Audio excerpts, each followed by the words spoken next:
Welcome to McElroy Quick Tutorials. My name is Sergio Gibrin and I am the International Tech Service Manager for McElroy.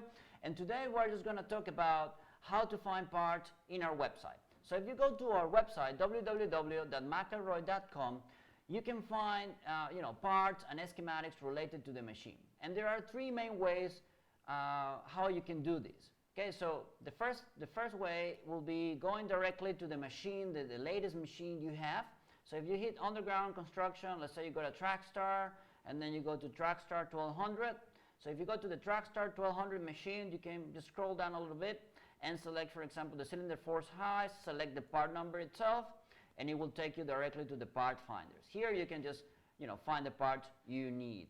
Another way of doing this is by going into service and support and hit older equipment. So if you had an old machine, you can also go to this section and hit, for example, 900, and then hit submit, and then you can, the website is going to bring up some part numbers and machines, so you can select the machine you need. For example, let's say this model here, and it's going to take us directly to the part finders. Okay, that's an alternative way of doing it. So as you can see, it took us to this part finder section.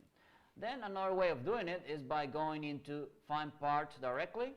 Okay, you click there, and then you can introduce the serial number of the machine you have, or you can introduce the model or part number that you're looking for. Okay, so let's say that we select this serial number, we click continue, and it's going to take us to the assembly or the schematic that is related to that serial number. Okay, so as you can see here, we got two parts. We got the vehicle and we got the carriage. So if we zoom that in a little bit by clicking on our left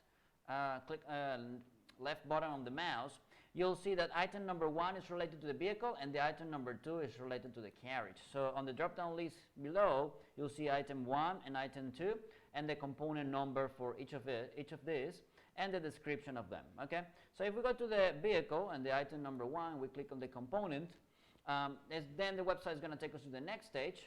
This is the same, so we got only one component, so we click again on that one. And then after the website opens up that new schematic, you can see that there are many parts in there. You got the motor, you got the vehicle, you got the cowling.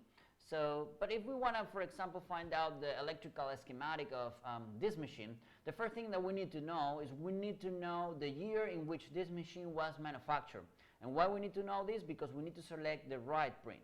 So if you read this, you can see chassis electrical power assembly. Okay, and you got that's item number 7, and you got 1, 2, 3, 4, and 5 item number 7. So which one you select? You're going to select the one that is related to the year in which your machine was manufactured. So for example, if your machine was manufactured in 2012, right, you're going to select this one here because it's telling you that this assembly or this electrical assembly is effective between the 8th of October 2010 to the 18th of March 2013. Okay, so we select that one, and it's going to take us to the proper electrical schematic for our 900 vehicle.